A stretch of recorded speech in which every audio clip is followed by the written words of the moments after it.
Good afternoon, everyone. Good evening if you're on the other side of the world. Welcome to Beyond the Outer Realm, the spin off show of the main show, The Outer Realm, which airs on Wednesday and Thursday evenings, 9 p.m. Eastern Time.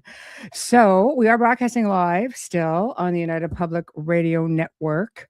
UFO Paranormal Radio Network 105.3 FM from the Gulf Coast, 107.7 FM from beautiful New Orleans. So today's a lot of fun. Aleksander Czeszkiewicz joins us again, and it's been a while since he's been on. He's been on a couple of times, and for those of you who may not be familiar with him, he is the author of a book. Deja Vu has everything already been. Fabulous book. Wrote it at 17. Yes, you heard right. 17. Translated it English at 19. Yes. Knows his stuff. Interesting to listen to, versed in so many different things. And we're going to get the show on the road, and we're going to actually come into things that are being exposed now, which is going to be verifiable for him with a lot of stuff that he's, researched on. So anyway, without further ado, Aleksander, hello. Hello, everyone listening. Thanks for having me on again. I really enjoyed last two conversation, but it's been a while, so It has. It has. And you've just been so busy. Like you've just keep going with all of this incredible research that you're doing. So we're going to back up a bit. Hi, Heidi. We're going to back up a little bit and tell us a little bit, like just a bit of a recap for people who are just listening maybe to the first time about your book. What prompted you to write it? What's specific? At 17, you want to write a book that's like an encyclopedia. thank you very much. Thanks for all the kind words about my book. What actually prompted me to start writing and exploring these topics was I was always a good student. My mom was a historian, later history teacher, so I had plenty of sources at my home. My dad always loved watching documentaries on TV like History Channel, Discovery, National Geographic, so I always had the basic knowledge of the science, how the universe works around it, etc. And what prompted me to go into onto an unconventional route, or what some people call alternative history, was that I was learning so much history for contests, competitions, etc. I needed to learn from the oldest prehistoric times, millions of years ago, of the hominids, how everything evolved into anatomically modern humans and so on, up until 1990s or recent times like that I started questioning stuff, and I started asking basic questions. How do we know that? How do we know that history turned out this way? How do we know all of this stuff about ancient Egypt, ancient Sumer, and so on? So I started just asking basic questions, and I see that very often people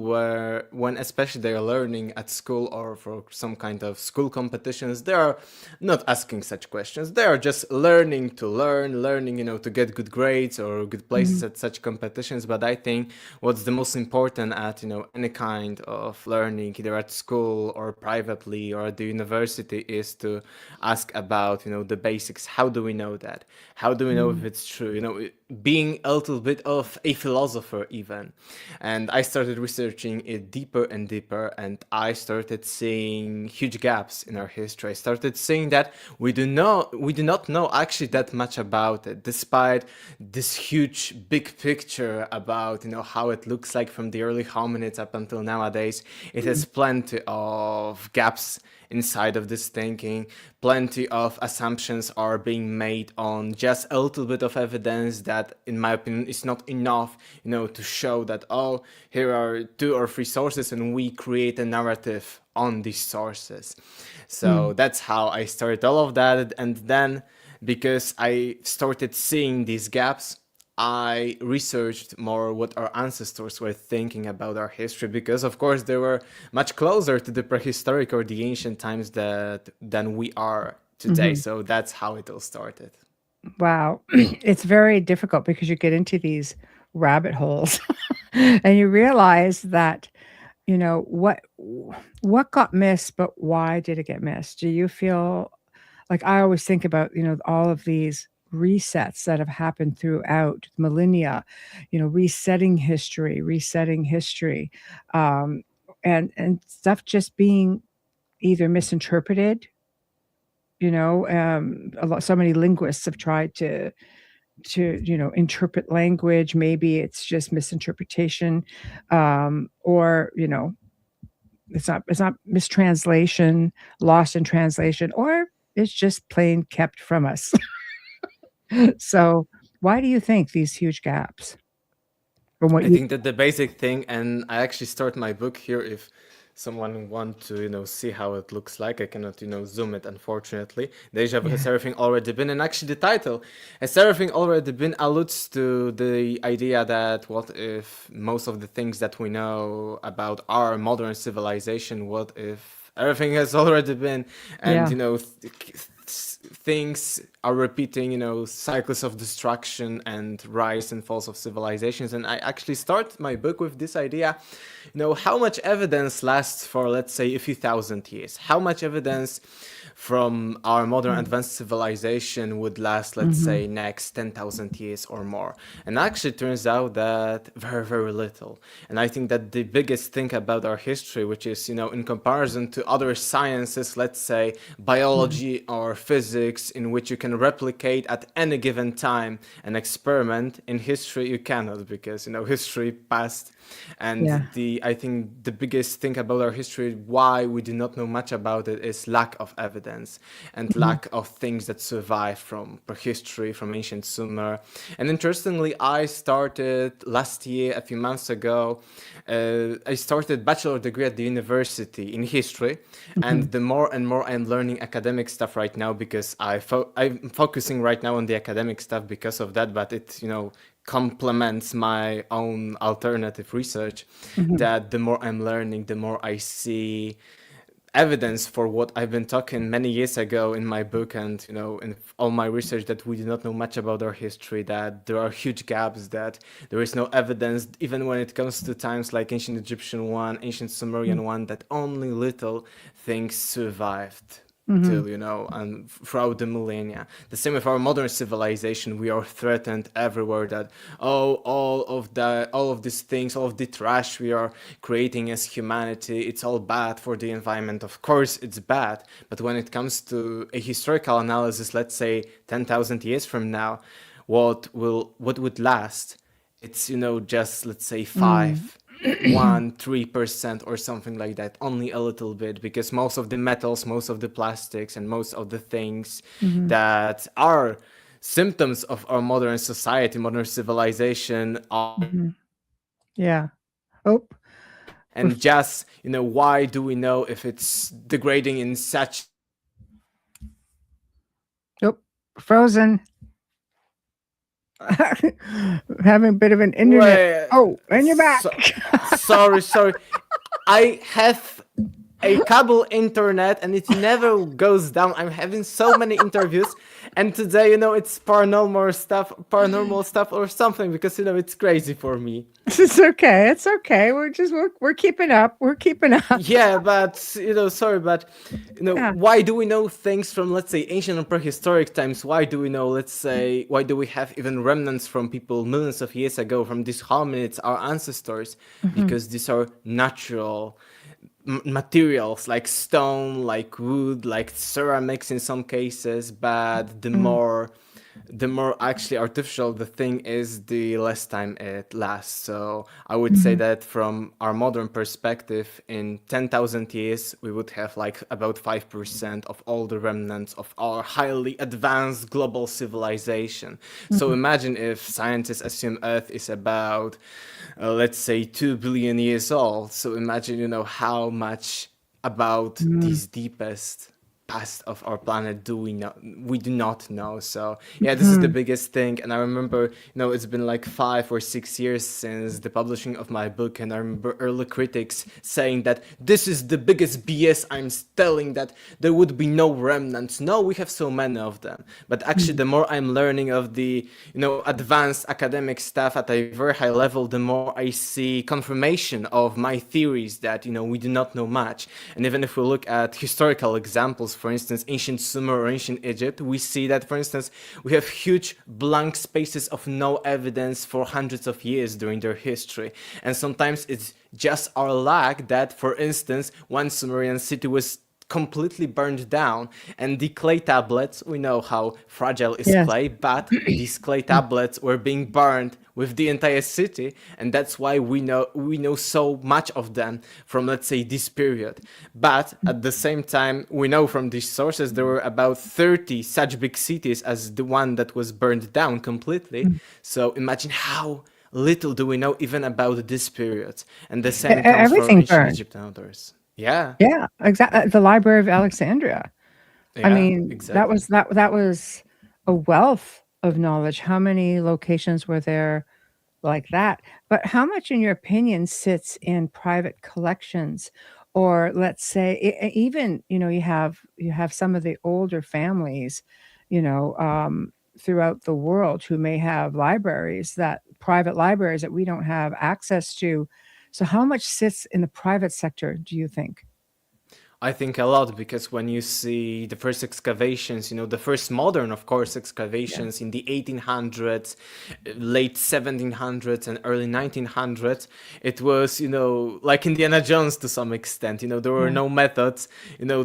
Just as nowadays we see archaeologists being these boring people, just, excavating very slowly things. In the past, it was different. Only in Mm. the late 1800s, such scientific methods came around, and before that, okay, let's use dynamite and let's explore this Just no monument or thought. something. We Yeah, don't care if we destroy something, we only care about gold or something. And it was very, in the 1800s, very popular for people, it was. even tourists, Yes. very very rich tourists going into Mesopotamia, going into Egypt, and buying from the local people who were selling these things. And Yeah, even recently, let's say 30, 20 years ago, it yeah. was very common for Egyptians or other people to To be sell selling, what people are they, yeah, coming found. everywhere and taking artifacts. I mean, it's how some of the best artifacts in the world are moved. In fact, a friend of mine had bought a museum Wow. here in Canada, and it turned out there were 8 mummies in it. One was King Ramses the First.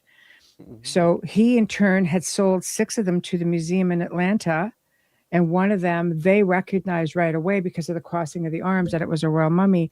And of course, they reached out to Dr. Zahi Hawass, who goes, I know that's a Ramses, like the Ramsey Hmm. mummy. I know it, but I can tell by the features. I'm thinking, how? But anyway, he knew, and he was the first mummy to ever be issued a passport to be Yeah, sent yeah. home. And so it's incredible how so many of these artifacts from different cultures ended up in museums all over the world. The Victorians, I think, went through this stage where they were infatuated with death and the macabre Yes. and having old artifacts or old mummies, which is one of Yes, those. yes. But I Even when mean, it comes, not to private collections, but to the museums, it's a fact, and you can learn at, most advanced textbooks about that, that even in the museums, what is being shown, and even, because one part is what's being shown. It's a little bit always because, you yes, don't have unlimited space to show everything, but even yes, what was, described by archaeologists and historians is, let's say, only 20% of everything that sits in the, deep underground or somewhere in the museums or in other, yeah.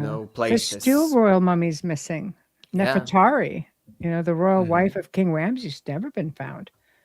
Nefertiti, I think they have an idea where she is now, I think, but I don't know that they've actually validated that. Hmm. So, I mean, Yes. The if same you with could, untranslated texts, there are plenty of yeah. them. Well, if you can do that with mummies, you can imagine what you could do with, for example, clay tablets or amulets or figures, things like that that you Or could gold. possibly. You immediately, get it and, burn it down to get, some money. Yes, especially that. So you basically have been researching a lot of new stuff since you and I have last spoken. So do you want to talk about that a little bit? Yes. Yes, exactly.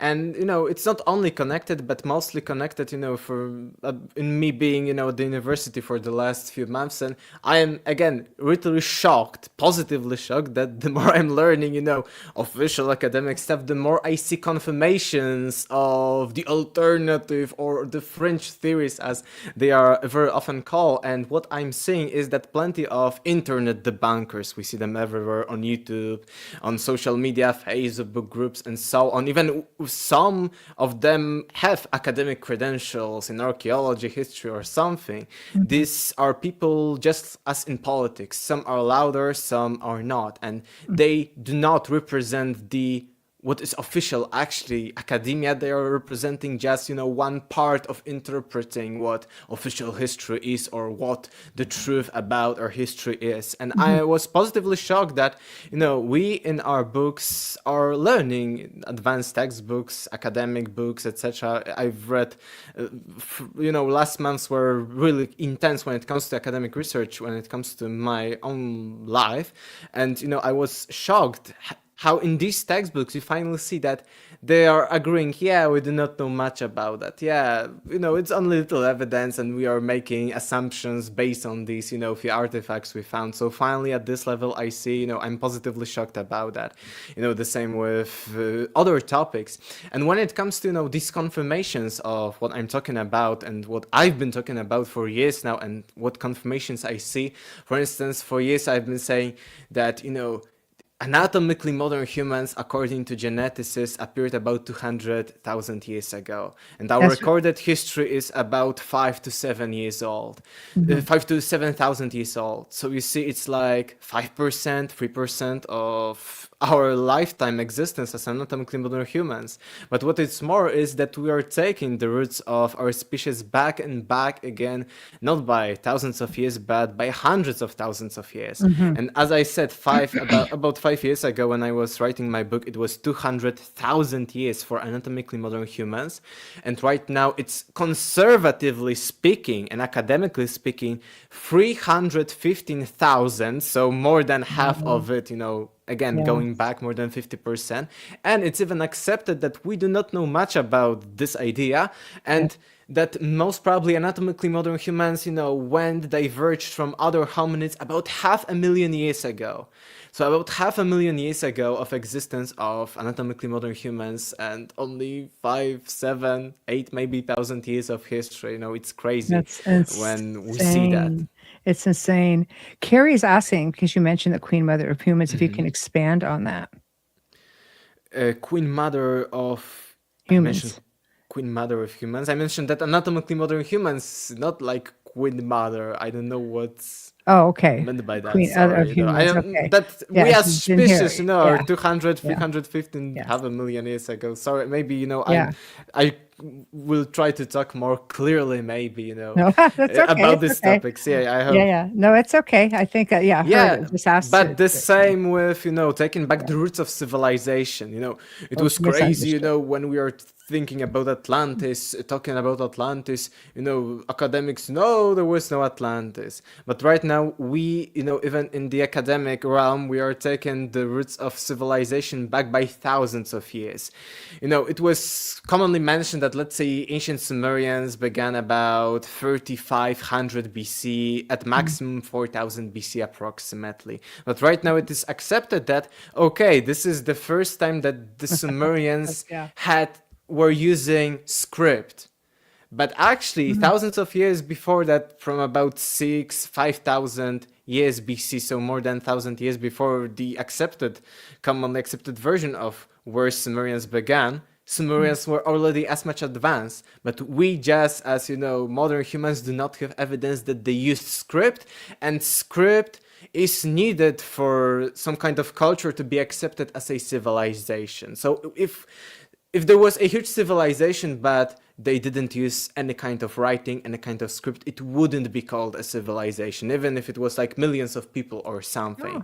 That's why we accept that Sumerians began 3500 BC, but thousands of years before that, they still had huge cities and huge culture, huge things that we would call civilization. The Yeah. same with, modern discoveries in the last 10, 15 years.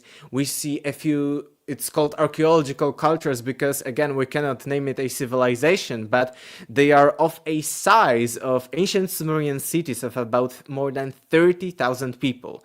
And ancient Sumerian cities, in their greatness, highness, had about 30 to 50,000 people in their cities. So we are speaking That's about substantial.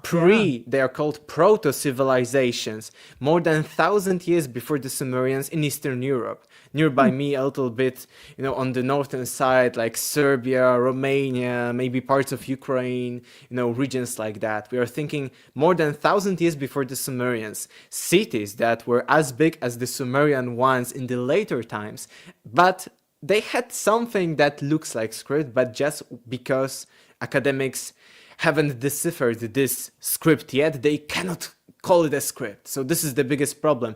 If they translated it, they could call it a script, and then it would be called a civilization, but we cannot do that. So it's all about bureaucracy, and all about schemas that we are unable to call these civilizations. But we find even in the academic realm, not like in the alternative archaeology, Atlantis stuff and things like that, that history and civilization is much, much older. Even when it comes to Neolithic revolution, first cities and stuff like that, we are pushing the dates back by thousands of years. Even in some cases we see that some cities in ancient Mesopotamia more than 10,000 years ago were advanced. We would call them civilization cities, but we cannot because, for instance, they had such abundance of fish that they weren't using agriculture as the basis of society. And because of that, we cannot say that they were civilization or that they were cities. So it's crazy to me, but they were huge, huge cities. But just like because there was a abundance... society. Yeah, Yes, because who culture. decides they're not called a civilization? Academia? Academia says we can't say you're a civilization because we can't, Yeah, So I mean, yeah, crazy. it gets really, convoluted at the academic level, I think. Yeah. But I mean, there are things that surface that have you been able to place, and you may or may not know, but how about all of these out of place artifacts that have been found, and people look at them and go, where does this come from? Because they're dating it to be so far back, and they can't place it to any specific, so we say, civilization or culture or Yeah. group. Yeah, I agree. The problem with, it's called forbidden archaeology, after Michael Crema and others who started that, I think they did an Yeah. amazing job. But the Yes. problem is, first, it's very often hard to date these things, the same as it's hard for us even to date, Yes. early prehistoric and, ancient times. So it's very hard to date. And sometimes, there is a huge critique that, it's not that easy to date for 300 million years or something. The Yes. same, some of these artifacts were officially, let's say, completely debunked to be fake, and just because of that, most academics are saying, okay, so some were debunked. It's called very often in science Occam's razors, that if you have a good, it's not like that, but you very often interpret it like that in science, that if you have a very good explanation for, let's say, 90% of the things, don't bother with the 10%.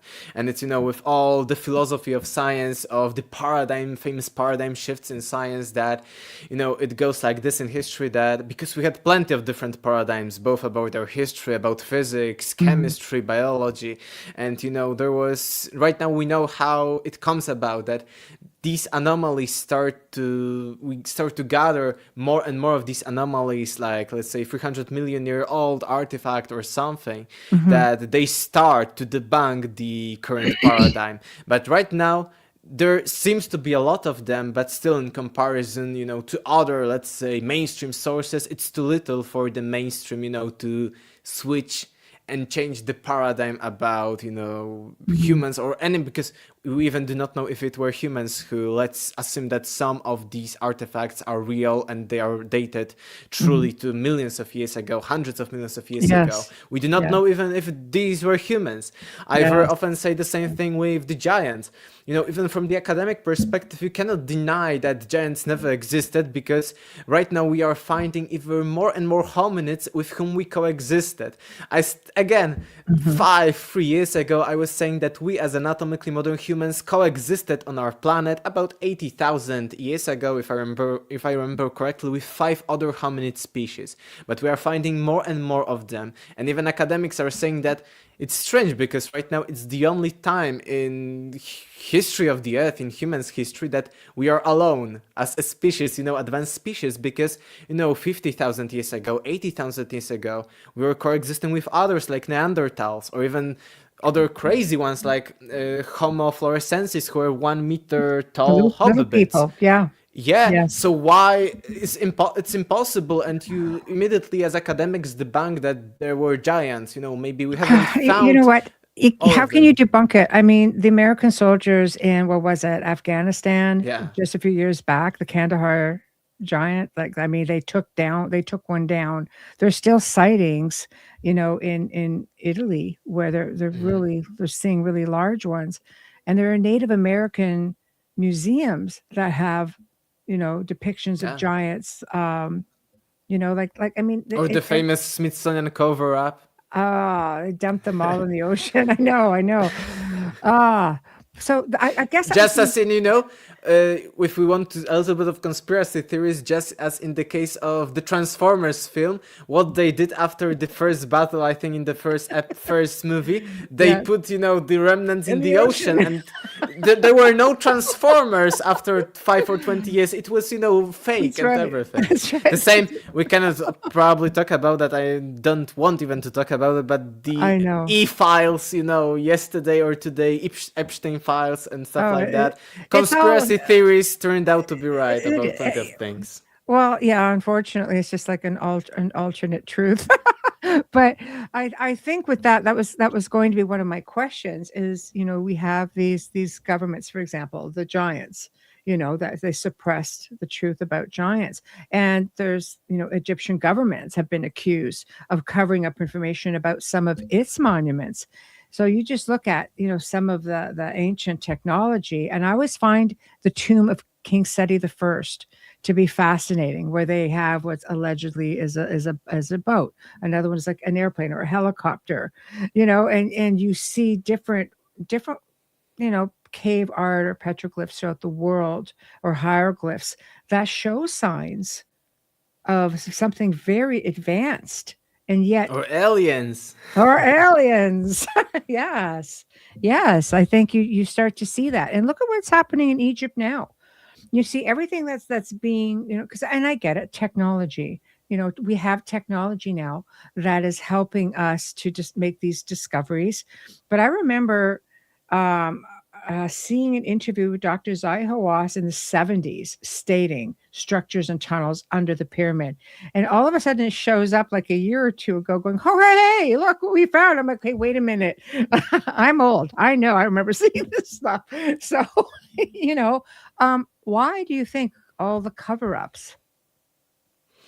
I don't know specifically. Maybe it's so Oh, advanced, lost knowledge it's of theory. the ancients, prehistorian Yeah. Atlanteans, or the aliens that would completely, change everything. Or Yeah. maybe free us, when it comes even to spiritual levels and Yeah. plenty of occult esoteric knowledge, that maybe it would enable us to be, free from the matrix. We will see, all of the falsehoods and, the government, Illuminati, or secret societies want us to be Yeah. closed. Yeah, I think even, my own little conspiracy theory of all times, very shortly, is that the evolution of religion from, let's say, primitive shamanistic beliefs in which humans were free and were, having some kind of interactions with spirits of nature, then, the first polytheistic religion, first cage, but a big one that, okay, there are many gods, but many gods but nothing more. Then monotheistic religion, you won't have any gods besides me, so another smaller It changed. cage. And Yes. right now the atheistic cage and scientism cage, naturalism, materialism, the biggest cage. Okay, there is no spirituality because, from being free then to being a little bit limited by religion, but still in religions there is some kind of spiritual aspect that you are much more than just biological machine. And right now the scientific revolution, atheism, materialism, no, there is nothing more, so you're just biological machines, so you better just maybe have fun, have no like bigger goals, have no like morals or something. Let's max out some kind of dopamine or some Oh, other yeah. Oh, evolutionary stuff, and that's the way yeah. of life. So I think it's the getting as the bigger and bigger cage. And actually I was researching it historically speaking and philosophically, sociologically, that plenty of huge minds throughout the last 2 centuries were talking about that, maybe not from conspiracy level thinking, but from just philosophical social thinking, that humans have put on them a huge cage.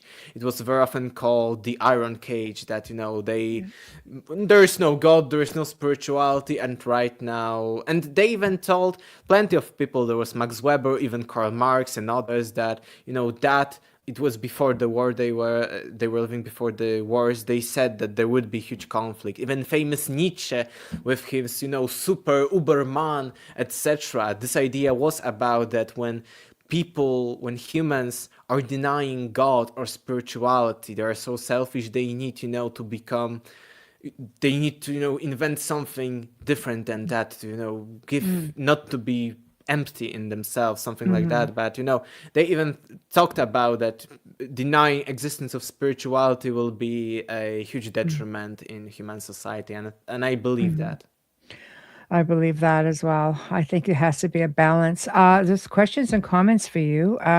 Your research points to humanity having far older chapters with new discoveries pushing complex behavior back 500,000 years. How does that align with the lost history timeline that you present? That there is more and more possibility of lost civilizations, for instance, like Atlantis, that were, in the 70s, 60s, 80s, completely, no, there was no Atlantis. The main argument was that we do not have evidence that humans were advanced enough during the Atlantean times, 10,000 BC, 9,000 BC, to create that, so it's just a fairy tale. But then in the 1994, 1995, we discovered, for instance, Göbekli Tepe. And right now we are discovering more and more prehistoric sites that are pointing to advanced human societies dating back to 10,000 BC. So we see Yes. that Atlantis, just as the case of giants we talked about in a moment, that even the case of Atlantis can be that you cannot that easily deny that as a skeptic, because there is huge possibility. Let's say, okay, we haven't found it yet, there are some Maybe it's possibilities. there's multiple cultures that fell under that umbrella.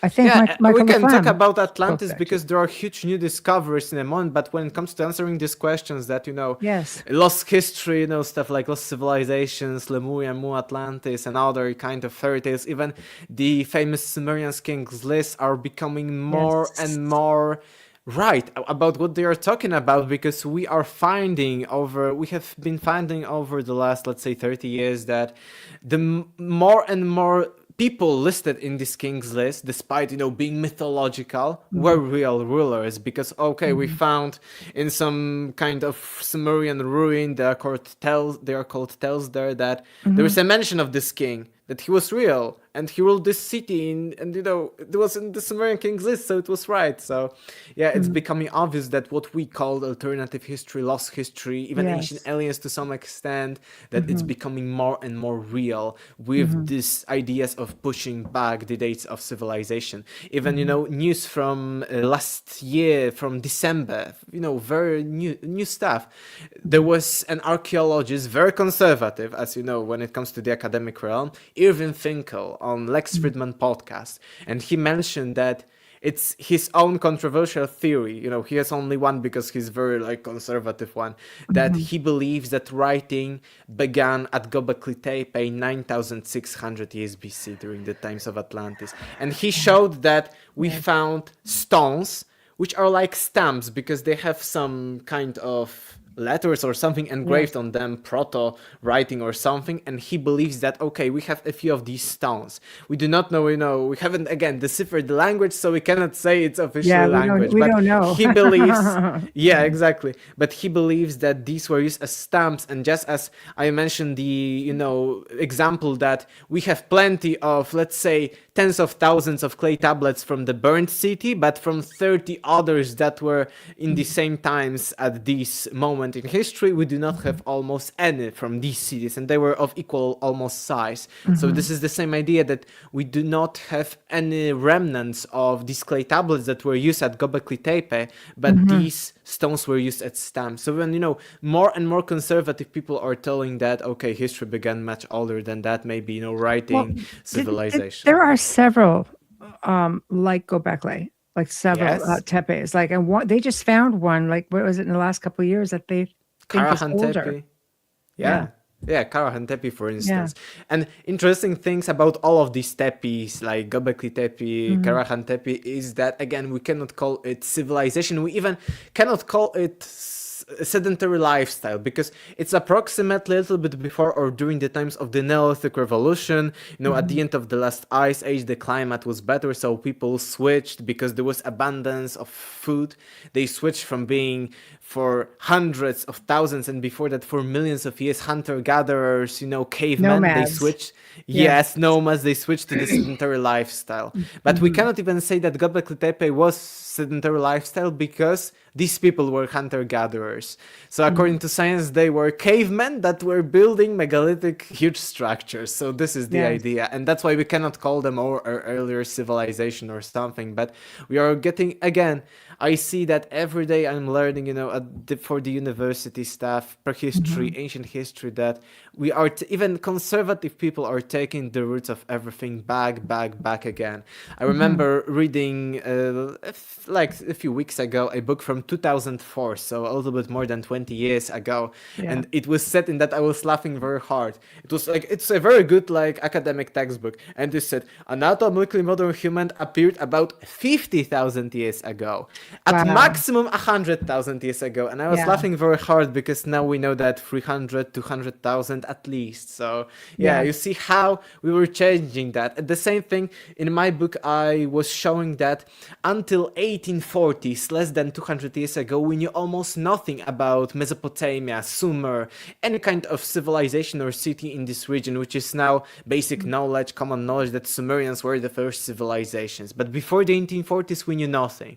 The same with Egypt before Napoleon's expeditions in the late 1700s, early 1800s. We knew nothing about ancient Egyptian one. It wasn't even within our paradigm. And I was heavily criticized. I remember it both in Poland and abroad. I was heavily criticized in that. Right now, I'm having a little bit of specialization in ancient Middle East, and I can, quote plenty of academic books telling that, yes, until 18, to be exact, 43, we knew almost nothing about Mesopotamian cities. And I compare it to the case of Atlantis, that, okay, we have Plato's story, we have a few minor sources outside of Plato, but we haven't found it yet, so scientists are telling, no, Atlantis didn't exist.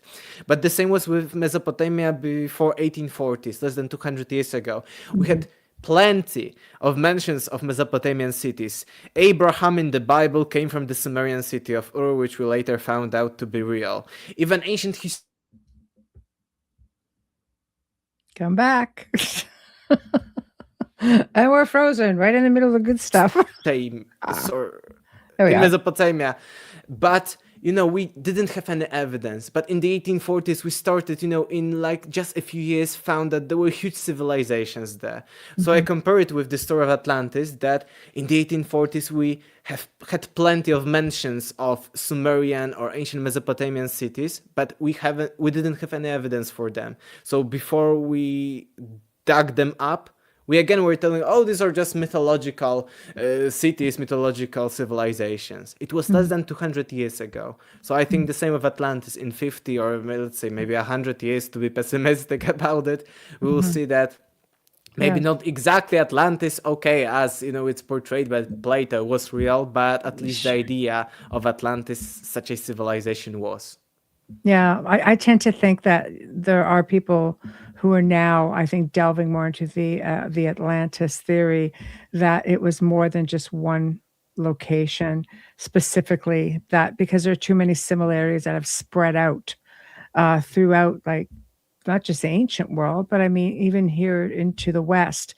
So it's starting to look like it could very well be something, much like the Teples, who, however, being nomads, not so much seafaring, were all in one area, which I find interesting. And I was going to ask you from an academic standpoint, um, aside from like why would cultures bury these monuments? They would bury their own monuments, but why is archaeology so limited?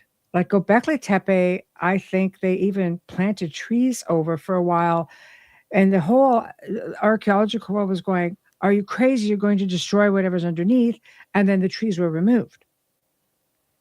But Yeah, there was conspiracy around Göbekli Tepe in the last 2 years with yeah, connections with the World Economic Forum and stuff ugh, like that. And yes, exactly. They said, oh, it was accidental, or oh, they said that these trees mm, won't damage that, or even there was one idea that they were trying to explain this situation, that oh, some kind of other people planted these trees on this site, independently, or archaeologists or something. I think there was something going on at Göbekli Tepe with World Economic Forum saying those were huge slogans of them that oh, we will leave these discoveries for future generations and stuff like that. right. And from one point of view, okay, if we have in 20 years better technology to excavate all of that, let's say some kind like lidar or something that would enable us to know more, okay, let's leave it for a moment. But Mm. I see all over the world excavations are going on and no one is thinking like that, and everyone is thinking that Yes. we know so much about, we have so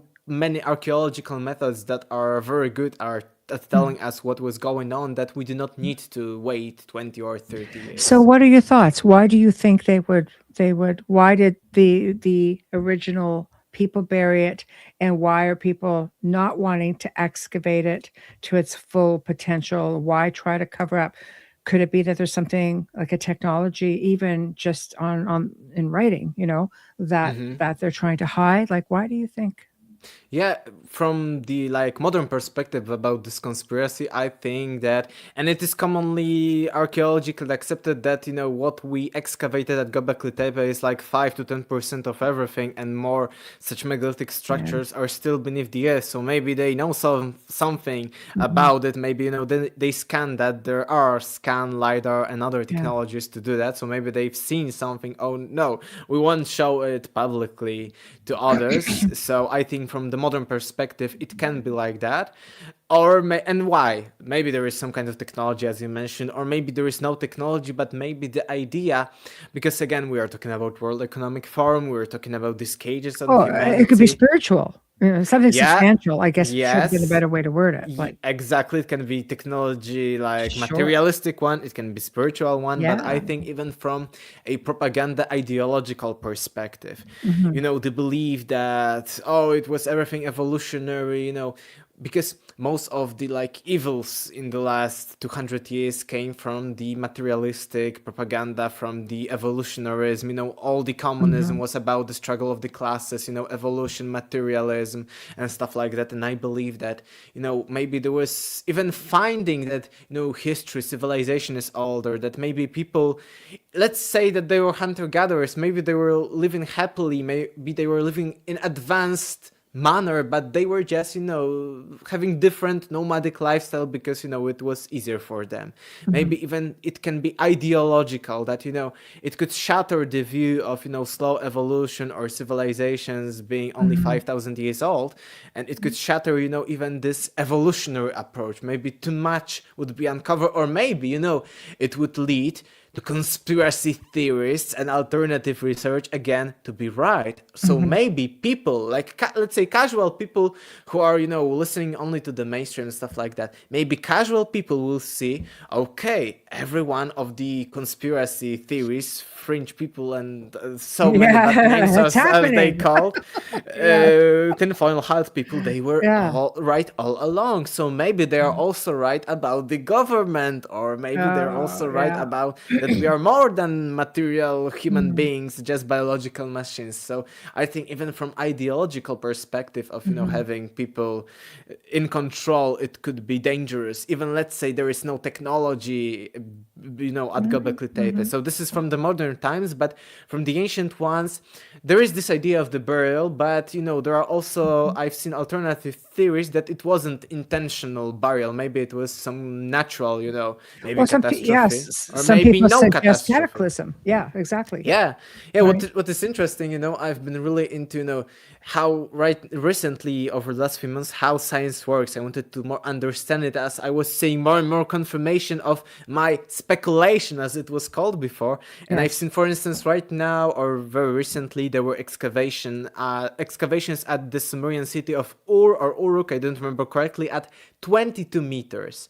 And they could date what they were digging at 22 meters below ground, that it was about 2000 something BC, because they were finding plenty of texts that were telling about, this day or this king or something. So they could very well date this 22-meter deep layer at 2000 or something BC about. So imagine the Atlantean layer, how beneath the earth is that, Oh, yeah, or the absolutely. idea of what we've been talking about a lot, and what I'm talking about a lot in my book about the ending of the last ice age, which is a fact. Let's say, okay, academics are not saying there was a cataclysm; they are not accepting that, and younger Dryas impact hypothesis and other catastrophe theories are crazy or something. But still, there is a fact that from the end of the last ice age up until the ancient times of ancient Greece or ancient Egypt, the sea levels rose 120 meters, which is like a skyscraper. So imagine being right now on the beach and you're seeing a skyscraper tall water, this is the sea level change. So I imagine that most of our current cities, if there was right now such a sea level change, would be completely underwater. Let's say 20% of our modern civilization, because most of our cities are near some kind of either, seas, oceans, or some kind of lakes, or any kind of water reservoirs. I think that, 20% of our civilization right now would immediately vanish because it's on the coastline or in other close areas to water. So imagine, We've lost entire continents, yeah. right, We under the lost, ocean. huge areas of lands, more than modern, I think, North America, including Alaska, Canada, Mexico. So imagine how much land all over the world since the end of the last ice age we lost. Huge potential when it comes to Atlantis, as described by Plato as being relatively small city, maybe a little bigger island, 9600 BC. Huge potential, I see. And we are seeing more and more confirmation of what Graham Hancock was saying, what conspiracy theorists were saying, and, other alternative researchers. We are seeing more and more confirmation of that. Well, I mean, you can see some of the evidence. For example, in Lake Michigan, there is a small version of a Stonehenge, and right beside it is this huge boulder with like some kind of a drawing of a mastodon. So this happened pre-Ice Age, and now it's Yeah. under Lake Michigan. So it's interesting how some of this surfaces. And I also remember a friend of Or mine. under Lake Van in Turkey, famous expeditions recently. I think last year it was Matthew Lacroix, Paul Wallis, and plenty of other, even Robert Shaw from Yeah, the famous Sphinx theory. yeah, They were searching, there are huge megaliths similar to Sacsayhuaman, all these megalithic mosaics, yes. polygonal walls. The same thing is there, and you see some of the walls above, the water, nearby the lake. There are plenty of such. They are exactly similar, almost the same to the Peruvian ones, and we were talking about Turkey on the other side of the world, but the same ones that they were diving there are, under the water in the Lake Van. So it goes to show. I had a friend of mine who had a friend who was diving off the coast of the UK and came across a city and found a version of a Baghdad battery. Anyway, when he had asked at the time, only the US military had a satellite, and they did a satellite imagery of that. He had to pay for that. And all of a sudden, he was visited. We talked by conspiracy, men in black, and told never to dive it again. So Yeah. I think there's still so much Yeah, suppressed over stuff. the last 2 years, I even, Yeah. found similar stories here in Poland of my friends or people I know, Mm, from the space, interested people in ancient yeah. history. I know some people who went as a group to a casual tourist location. It's a hill, but again, there is a chapel on a hill, and, conspiracy theorists are saying that below, in this hill or mountain below the, let's say, medieval chapels are some prehistoric ones or something. And, Ah, this is conspiracy theories. And they went, and they weren't doing anything crazy. They went with some kind of tools, but it wasn't like LiDAR or something, but they were, yeah. trying to find something as an amateur, let's say, as Hmm. amateurs. And Hmm. there were plenty of tourists back there. It was, summer, everything was fine, plenty of people, smiling, happy, loud, etc. And they've seen first that a few strange people who were looking like undercover cops or Mm. something were, around them and only around them. And, they specifically moved away from this place to the other. And again, they were around them.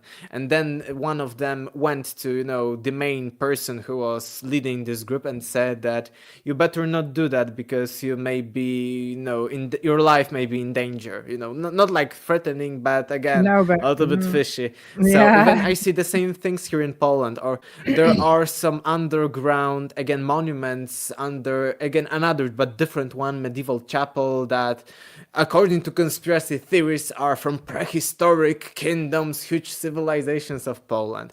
And everyone Yeah. was, no, it's crazy. And again, but, one person, because of his, contacts, was able to go and he recorded. And I was, when we are talking on my channel with the man who was researching these things, we showed the true footage from this underground, and it's like huge underground chapels or something, like, I don't know, Notre Dame, but below the ground. And you see like these columns, and you see, It maybe sounds it's like a not. Tartaria thing, to be honest. Yeah, It's a it's here whole, called like Great yeah, Lechia Empire or something like yeah, that. Before that, prehistoric times, before yeah. even Oh, ancient times. But so even there was older. Yeah. something here before. Yeah. Yeah, oh, absolutely. I completely believe that.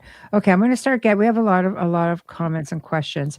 Um, so Herb says not allowed to dive again. He goes, I met an underwater archaeologist a couple of summers back who did a lot of dives near Jerusalem. He's convinced that 800 to 1,000 years have been added to our timeline based on things that were found.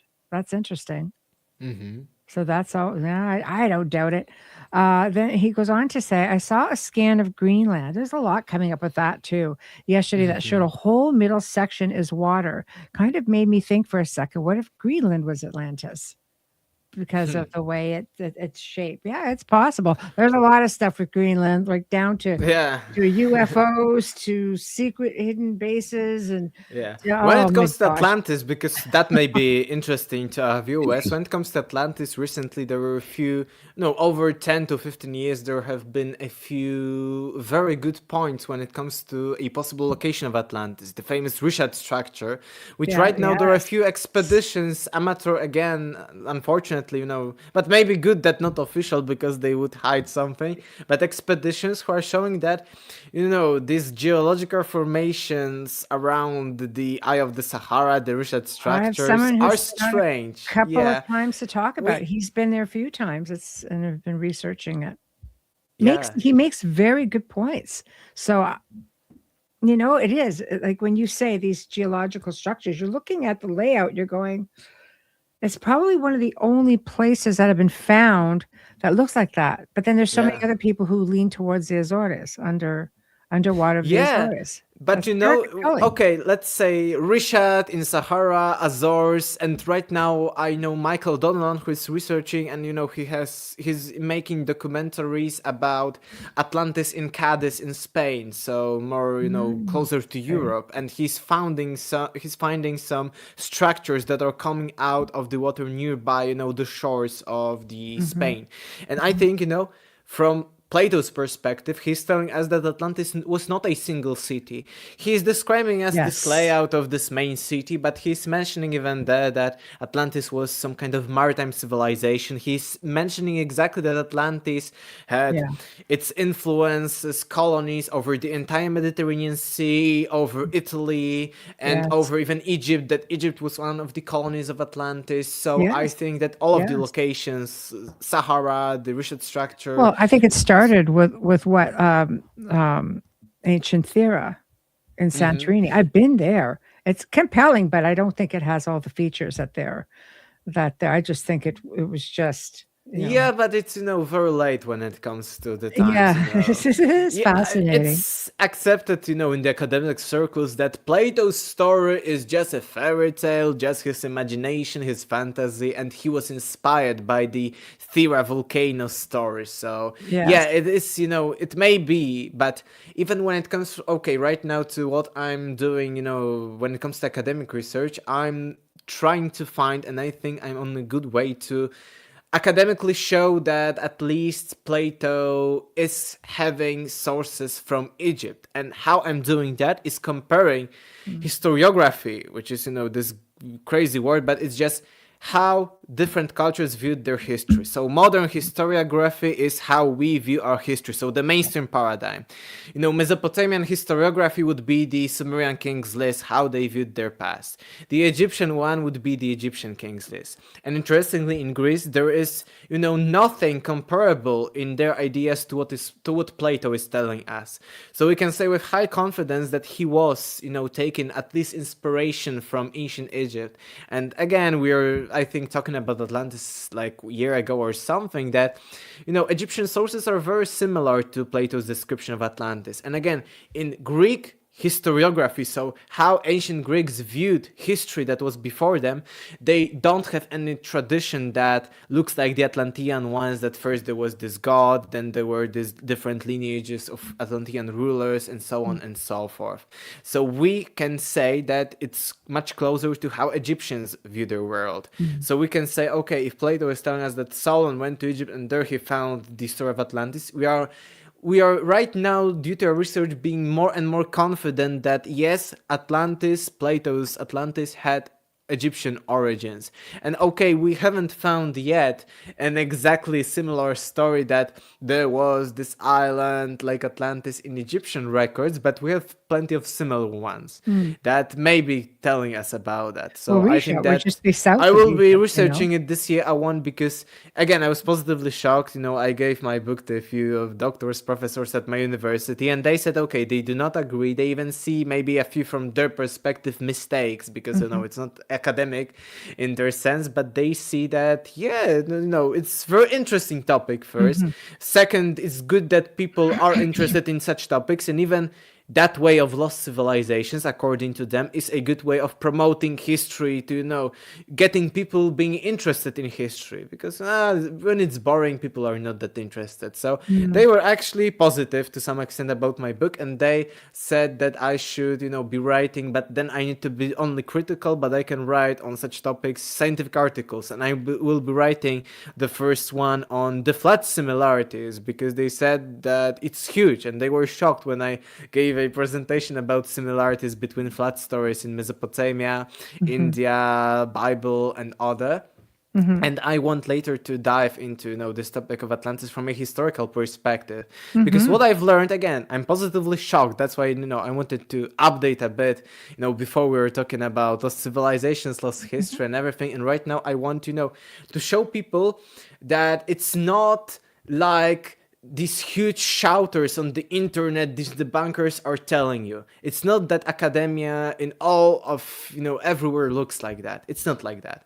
Or with this crazy conspiracy, Smithsonian Institute, Discover Apps, Zahi Hawass, and others. It's not all like that. And academia is open, but academia, historian, is like being, I don't know, a mechanic, or being, let's say, a doctor. If you're a doctor and you need to, let's say you have patient whose life is in danger, maybe you can, let's say, cure him in your own manners because you're the greatest doctor. But for you to be safe legally, maybe you need to know, okay, he will be good. I need to know to go according to the instructions, according, to what I need to do as my profession. But I could, let's say, okay, I will just, do that, give him this one thing and he will be good. But I, need to go through all of this, bureaucracy and stuff like that to be safe, but I will do the case. So the same as with historian. Historian is like a job of a person who needs, to not have actually any opinion on history. He needs, not to take sides. He needs to just, as objectively as possible, look at the evidence, at the sources, what we have, in order to reconstruct the times to show how they might be.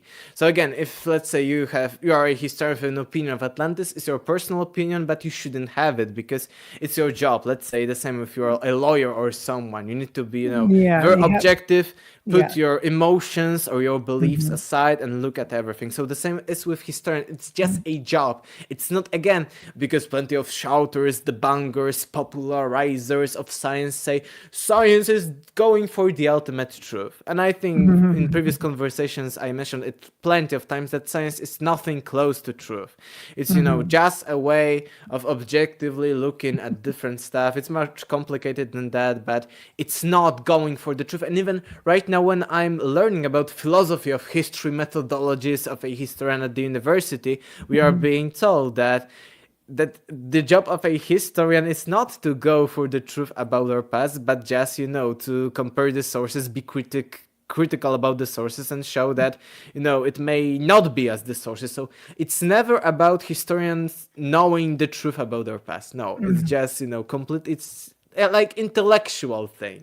It's not Right. about, spiritual, metaphysical truth. No, it's a matter of finding the whatever evidence possible, and that will come from old documents, that will come from, and I mean, again, there's probably so much information in hidden libraries around the world, or private libraries, is what I should say. But there's also ancient libraries, like, the one in Tibet, like the one in Romania, these ancient libraries of scrolls, and the Vatican is loaded, but they're just like, we don't have the capability, maybe now with AI, because we don't have the capability of translating it all as well. And some of those are said to have come from the ancient, Library of Alexandria, things that were just, again, saved because conspiracy says the church burned it down, but who knows?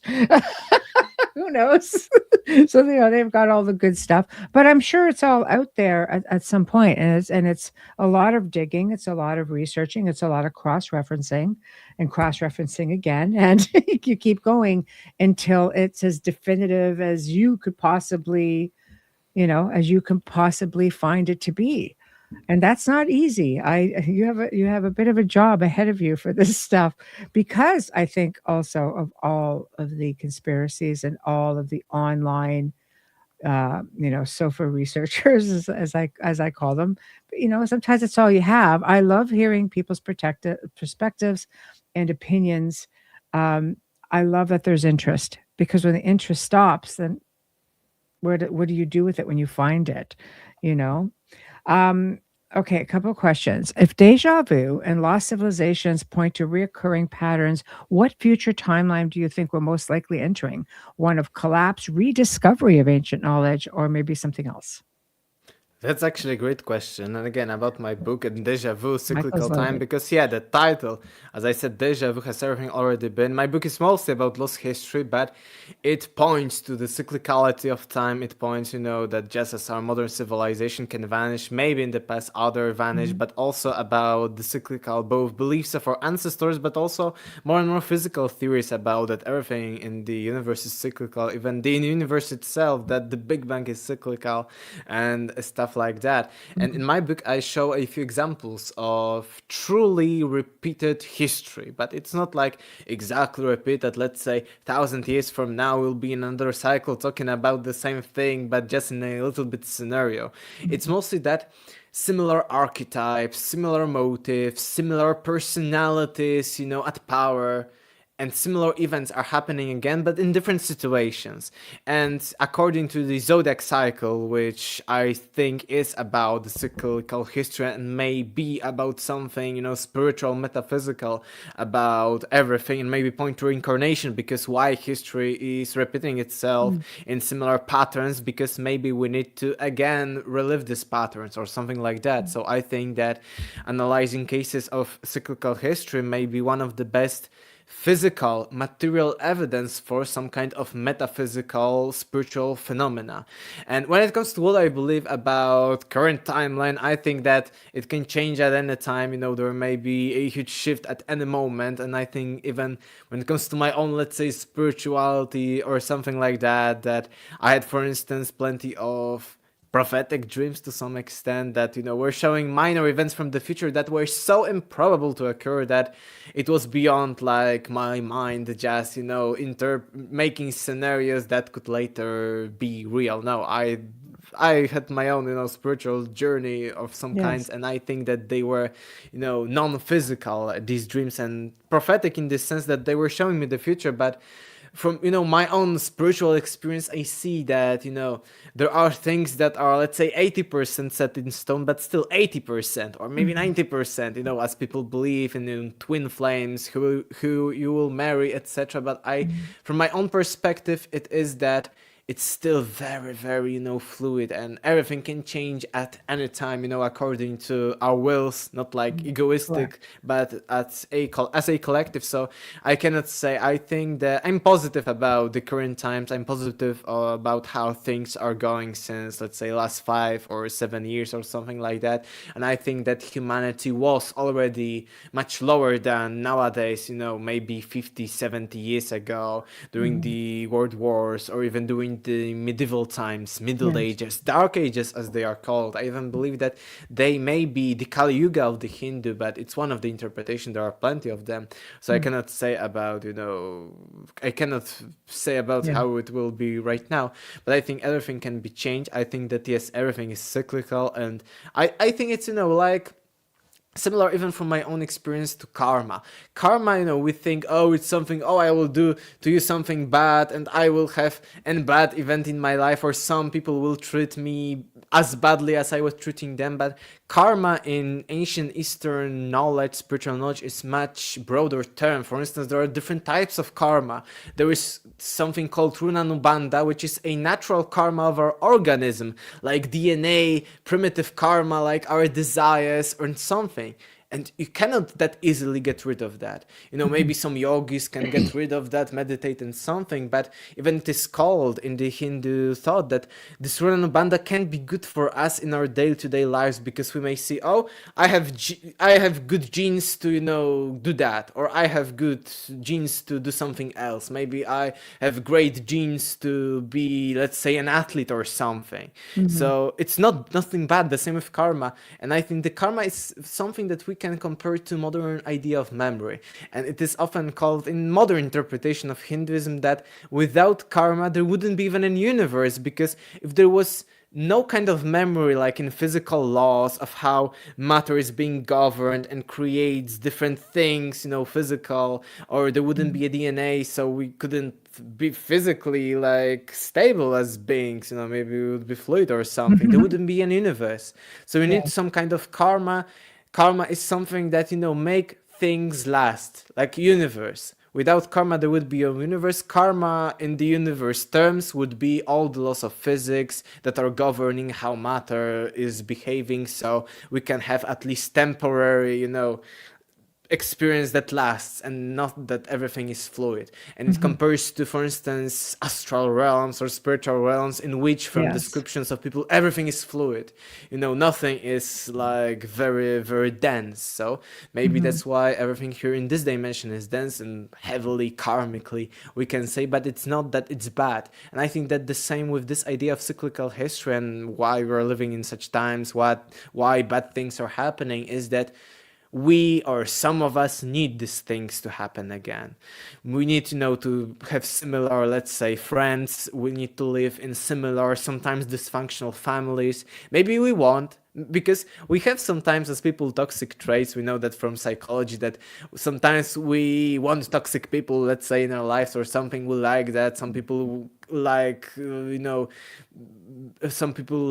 making bad things, etc. These are natural things. So maybe we as souls, infinite possibilities of how we can be, maybe we want to experience that to some extent. Maybe we need to, maybe we are sad. Let's say I lost a huge thing in my life that I could have, and I want, let's say, to experience it again. So maybe that's why everything is cyclical. And I see that, okay, there is negative karma and negative stuff in all of that, but I see also positive, that maybe I want to relive this thing again and things like that. Well, you may have to relive it, Yeah. it has to, But it has to be maybe I resolved, don't right? need to do that. Let's say, because Yeah. people say, "Oh, Earth is a prison planet" and stuff like that, There's tons or of you need things to about that. Yeah. reincarnate again and be a slave or be killed Yeah. or something. I think that it may be even from our own soul deepest desire. That, let's say, I did this person something bad, And I and want you to maybe solve it for I me. want to, Yeah. okay, you Make can it right now treat me badly in another lifetime or something, or I Yeah. want to experience such suffering because I made people suffer.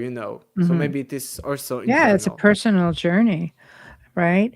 Um, the second part of what Michael was saying, looking ahead, how do you believe humanity's growing awareness of our forgotten past will shape the next few decades or centuries? Yeah, I think that the paradigm shift is coming, and I'm optimistic. I think that maybe in 20, maybe in 50 years, Atlantis could be common knowledge. I don't think, exactly Atlantis as described by Mm. Plato is the same with, other mentions, let's say mentions of ancient Sumer or Egypt. They are very often in the ancient times, they were mentioned, with megalomania or something. So I don't think that it will be exactly, but I think that Mm. paradigms will be changing. We'll be discovering more and more about our past on Earth, maybe Mm. beyond Earth, who knows? And I Mhm. think this growing awareness can lead us, to be more enlightened, to some extent, just as we are, Mm. just as we have become throughout the last few hundred years, from being a bit primitive, being bad, all the wars, there are still wars, conflicts, and Mm. everything, but I think that people are much more aware, much more enlightened in this manners, Mm. not to harm, let's say, animals and things like that. And I think that, all of these discoveries, it will also shatter this, and it may be something connected to the idea of Age of Aquarius that's coming. Aquarius is a bit rebellious, that the idea of that this is officially true, these are authorities, this may collapse in the Mm. future, because if we see that, okay, everything that conspiracy theories were telling is becoming true, maybe in 100 years, 50 years or something, Mm. people will see, okay, so maybe we should never trust authority, government, and stuff Mm. like that. And I think it may have huge consequences. We are speaking about history, and people in the Mhm. mainstream thinking, oh, history is just history. We cannot learn from history or something like that. But I think it may shatter, and it may have huge consequences on the entire planet, on the entire humanity, and how we live, how we are governing ourselves, and things like that. I would agree with you. And as far as, oh, it's just history. Do you ever notice how history has a way of repeating itself? We don't learn. Yes, yes. We don't learn. And when you're getting into natural cataclysm and battles and so on, and war, I mean, how much archaeology, how many of these incredible pieces of history have just been destroyed? Yeah. Yeah, in the There's Middle East. yeah, there's just so much. Um, so now,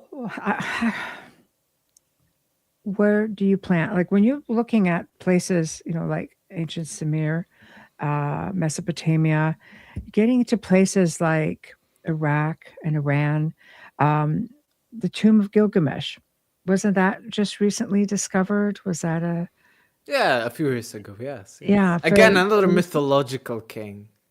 Yeah, yeah. So they found somebody because speaking of ancient Sumer, you know, Hmm. because he would have been considered ancient Sumerian. Is that correct? I think people haven't called themselves like that back then. Yeah. They weren't that attached to the idea of nation. It was either that I'm of this city, of this region, or of this race, Right. because there are different, not maybe racial but linguistics groups back then, or that they treated entire Middle East, entire Mesopotamia as the entire world. So it wasn't Right, like right. I'm It would be Sumerian a lot of ancient later. people. I have ancestors who were called the name. It's usually the last name of, for example, if you lived by the red tree, Jonathan by the red tree or of the red tree, or it was always very like, yeah, these little labels. Okay, that's interesting. So where are we going? Because we've got about 15 minutes left. So your research now, you are delving into heavily into Mesopotamia, ancient Yes, Sumers. let's go with Mesopotamia and how it connects to the Bible, the flood, because I think these are the Okay. things that are very often interesting people, how the Okay. Bible and all these Yes. stories, Yeah. giants, Nephilim, the creation of the world, the famous flood, how it Mm. connects. And I'm Yeah. researching right now it heavily, and I could say that most of the Genesis is a plagiarism from ancient previous Mesopotamian sources. And Oh. we know right now, because plenty of people are, for instance, comparing the biblical narrative of the flood and everything, comparing it with the Mesopotamian versions of the flood story and saying, oh, this is showing us that the flood was real because both Bible and Mesopotamia are talking about that. No, it's not like that.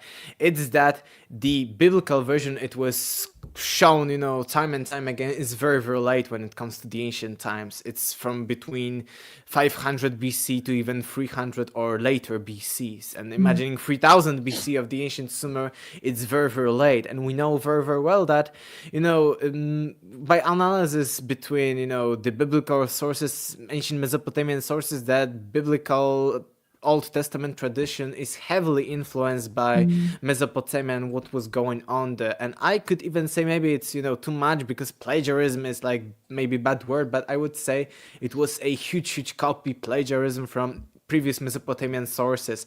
And we see that, how, I don't know, some people would call it stupid, some people call it like maybe that they were not very careful with copying these texts, because for instance, the name of Noah, the biblical flood hero Noah, was probably a copy of not a name, but of just an epithet of a previous biblical of previous flood story hero Atrahasis from ancient Babylon.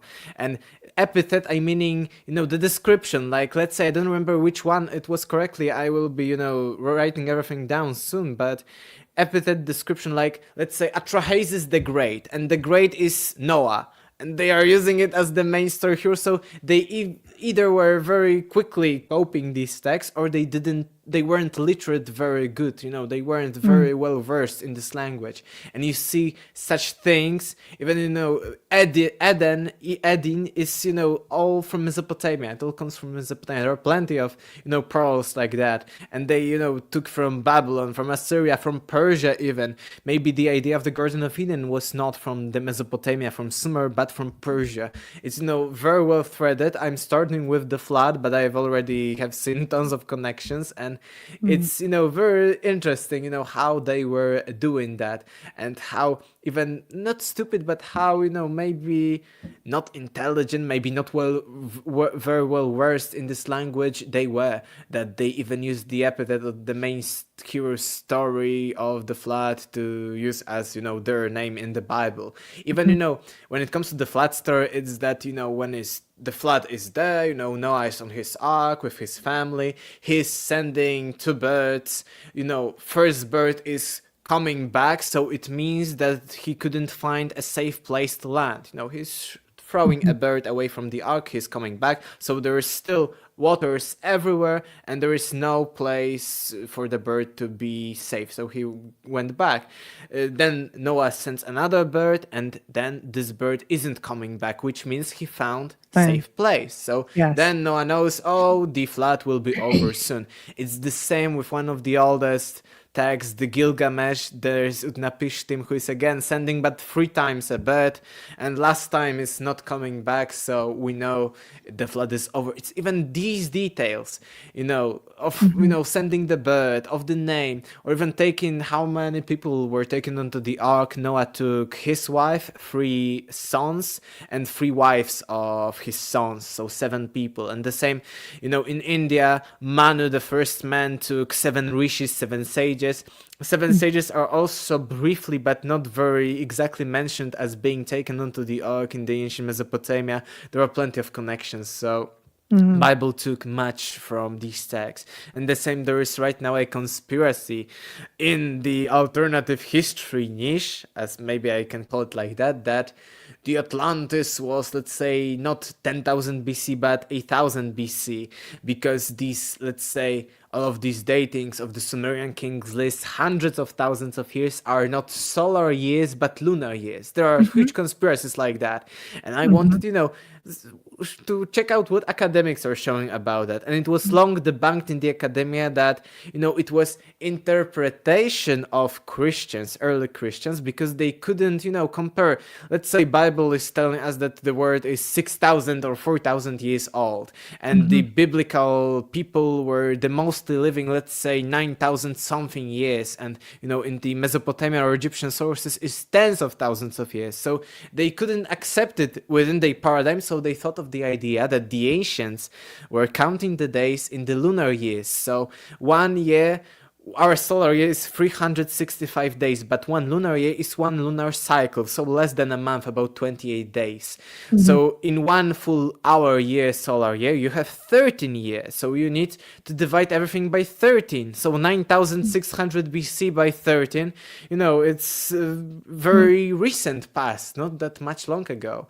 Mhm. So yeah, this is from the news, this is from what's going on. But coming back to the flood, it's very also interesting that all of these earliest sources about the flood, not the biblical but the Mesopotamian, there are plenty of them, the Mhm. Gilgamesh, Atrahasis, and others. They're telling us that, okay, this ark went somewhere in the mountains, maybe not the Ararat like in the Bible, but on the mountains of Zagros, Taurus, so on the northern part of Mesopotamia.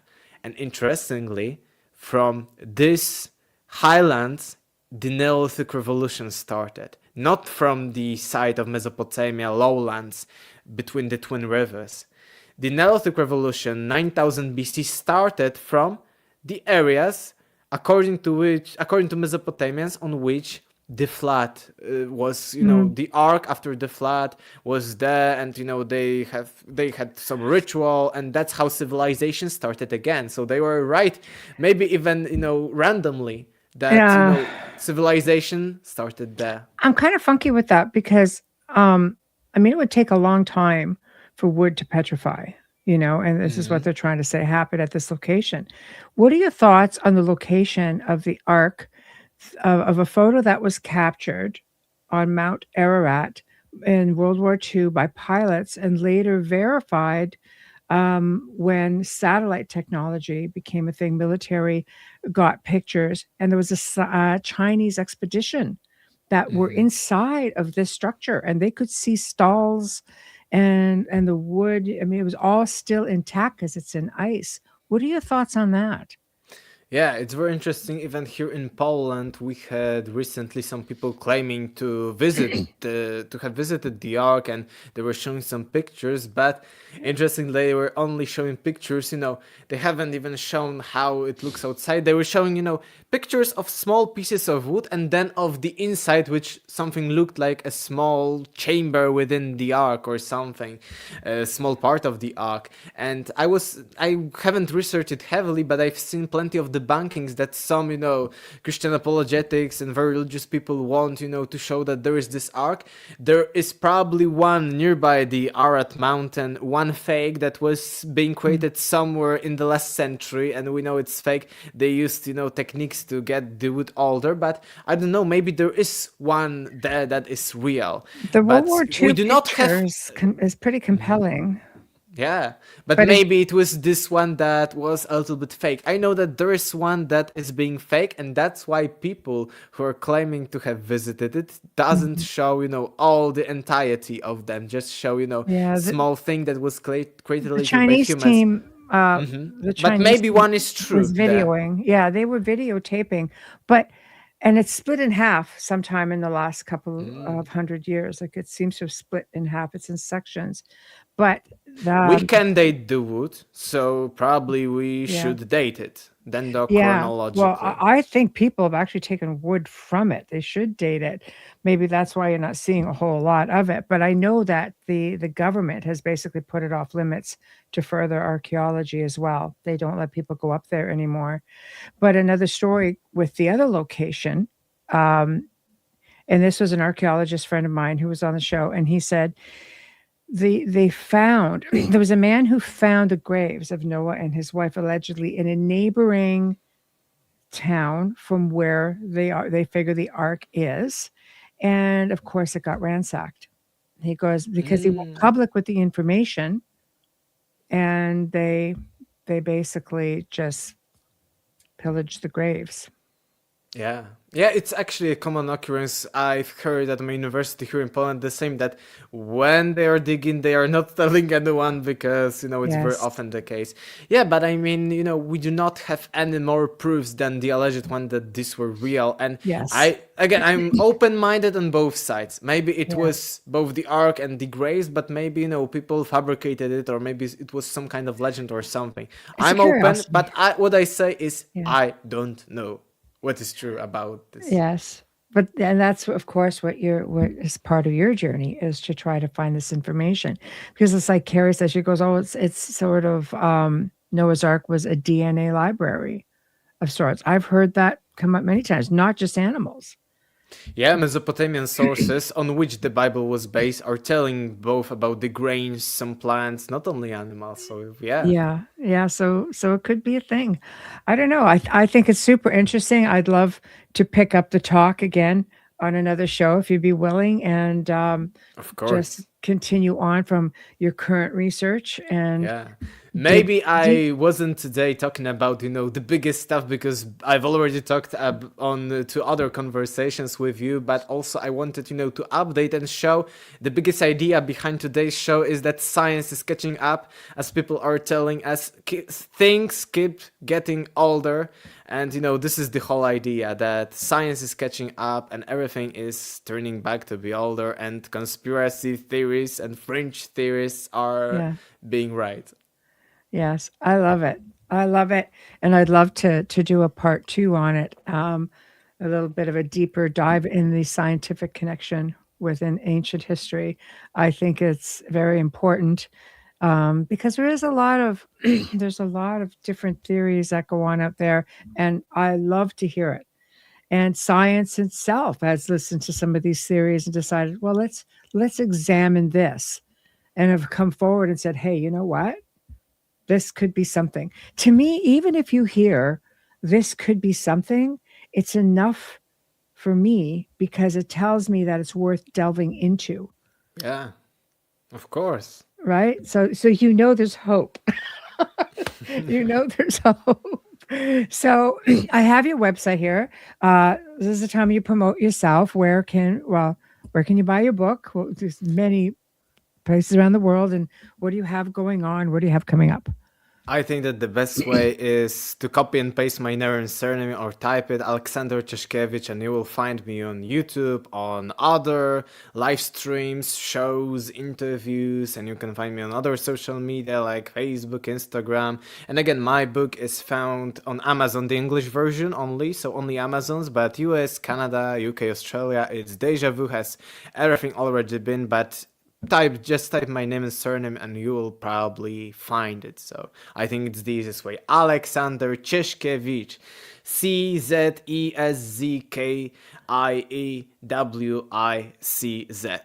A little bit hard one probably for you, but hope.